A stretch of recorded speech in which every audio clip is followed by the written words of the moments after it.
Les sports de combat ont la cote et la technologie révolutionne la manière dont les fans à travers le monde suivent les exploits de leurs champions. Chatri Sityodtong, PDG de One Championship, nous dira comment il compte relever le gant. Bienvenue dans The Exchange, depuis notre studio ici à Doha. Deux immenses entreprises de médias spécialisées dans les arts martiaux dominent ce secteur. L'organisation américaine UFC et One Championship valent tous deux plus d'1 milliard de dollars selon les chiffres récents de leur capitalisation boursière. UFC de Dana White, basé à Las Vegas, affiche une capitalisation de 10 milliards de dollars, tandis que One Championship de Chatri Sityodtong est évalué à 1,4 milliard de dollars. Mais cette explosion de popularité s'étend à d'autres marques comme Bellator et la Professional Fighters League. Et la plus grande compétition que se livrent les marques porte désormais sur la manière dont nous regardons le contenu. Les services de streaming et les plateformes des médias sociaux sont devenus l'arène de combat où se joue l'avenir de l'industrie. D'après les estimations, 300 millions de personnes se considèrent aujourd'hui comme fans de ce nouveau sport appelé Mixed Martial Arts, l'engouement étant au plus haut dans certains pays dont les États-Unis, le Royaume-Uni, le Brésil, Singapour et la Chine. Et ils sont de plus en plus nombreux à s'essayer eux-mêmes à ce sport. L'an dernier, rien qu'aux États-Unis, le marché des salles et clubs d'arts martiaux a atteint une valeur estimée à 9 milliards de dollars. Chatri Sityodtong est le président du conseil et PDG de One Championship. J'ai évoqué avec lui la croissance, la concurrence et la manière dont, selon lui, la technologie contribue à faire des grandes marques de sport des actifs à l'épreuve de la récession.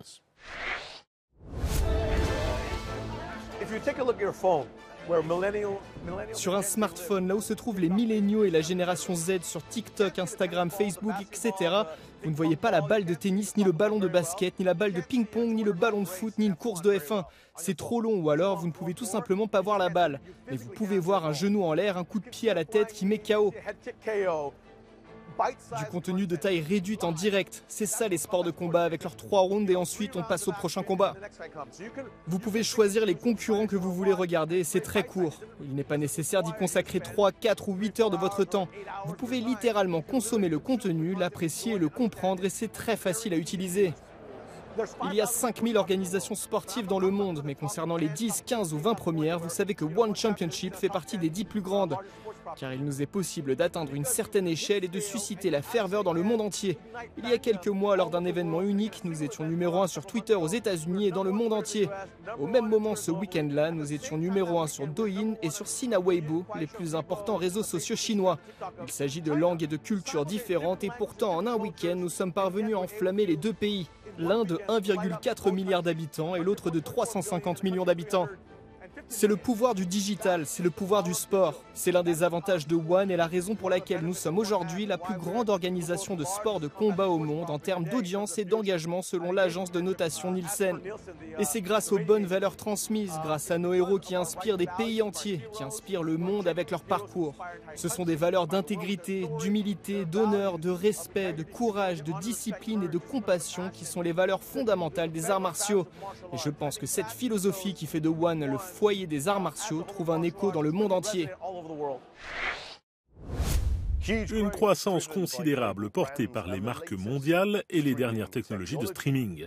Mais alors que l'on compte de plus en plus de pratiquants de sports comme le jiu-jitsu, la boxe ou la boxe thaï, comment les petites entreprises parviennent-elles à tirer leur épingle du jeu? Notre reporter a rencontré des experts en arts martiaux au Qatar qui montent une entreprise autour de leur passion commune. Eh bien oui, Guy, je suis ici dans la salle du Qatar MMA à Doha, l'un des plus grands centres dédiés à ce sport dans la région. Depuis 10 ans, cette discipline a connu un essor fulgurant avec d'innombrables fans dans le monde entier. Mais comment des entreprises comme celle-ci opèrent-elles ?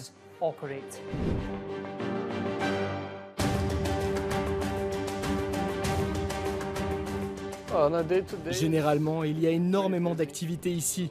On donne de nombreux cours de jiu-jitsu, de boxe thaï, de MMA et puis pour les enfants, des séances de boxe thaï et de jiu-jitsu. Dans cette salle, on a organisé des compétitions amateurs avec toutes les protections qu'il faut. J'ai eu quelques-uns de mes élèves qui ont combattu ici également. Ils ont 18 ans, ils viennent combattre et tous leurs amis de l'école et parfois leurs professeurs viennent les voir. Et ces personnes aiment venir voir leurs amis combattre et gagner, cela attire de plus en plus de monde.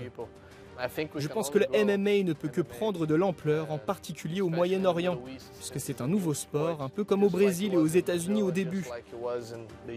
On le pratique ici aujourd'hui, mais il doit d'abord se développer à partir d'un lieu. Mais quel est l'avenir du MMA? Peut-il se hisser au niveau des sports les plus influents de la planète? Eh bien, un peu plus tôt, j'en ai discuté avec Ron Westfall du Futurum Group. Il m'a expliqué que le streaming pourrait être la clé de l'expansion de la popularité de sports comme celui-ci dans le monde. En fait, ce que nous anticipons, c'est une amplification des regroupements aux États-Unis. Déjà, la moitié des nouveaux abonnés aux plateformes de streaming souscrivent à des offres groupées. Et il est clair que l'un des exemples les plus frappants, c'est l'offre Disney et ESPN. Je pense donc que cela va se multiplier, que nous verrons de plus en plus d'offres groupées, incluant certainement des sports qui ne seront pas seulement, par exemple, des sports américains, mais certainement des sports internationaux. Passons à présent à notre rubrique Business en 60 secondes. C'est parti! Les actionnaires de l'enseigne mondiale de mode Next espèrent de bonnes nouvelles lors de la publication de ses résultats trimestriels ce mois-ci. Le géant qui a ouvert des magasins dans le monde entier ces derniers mois s'est engagé à réduire ses émissions de carbone d'ici à 2030, ce qui a attiré l'attention des analystes du secteur à travers le monde. Et quel est l'avenir de l'un des plus grands clubs de foot du monde? Ce mois-ci, Manchester United doit présenter ses prévisions de bénéfices trimestriels. Cette annonce intervient alors que la saison 2023-2024 vient de débuter dans un climat d'incertitude quant à l'avenir du club qui a fait l'objet de plusieurs offres de rachat. Ryanair s'apprête à tenir son assemblée générale annuelle ce mois-ci. La compagnie aérienne à bas coût, la plus importante d'Europe en nombre de passagers, a créé de nouvelles liaisons au cours des 2 derniers mois, notamment vers Stockholm et Venise, engrangeant les retombées économiques d'un afflux massif de touristes. 3 secondes avant la fin, un bon résultat, mais pas de quoi mettre KO. Le business des sports de combat a connu depuis 10 ans une croissance considérable. La participation du public n'a jamais été aussi importante. Avec des salles à guichets fermés dans le monde entier et des gymnases dédiés au MMA pleins à craquer, l'engouement ne montre aucun signe de ralentissement. C'est la fin de cette émission, merci de votre attention. Rendez-vous sur euronews.com pour toute l'actualité business et à bientôt dans The Exchange.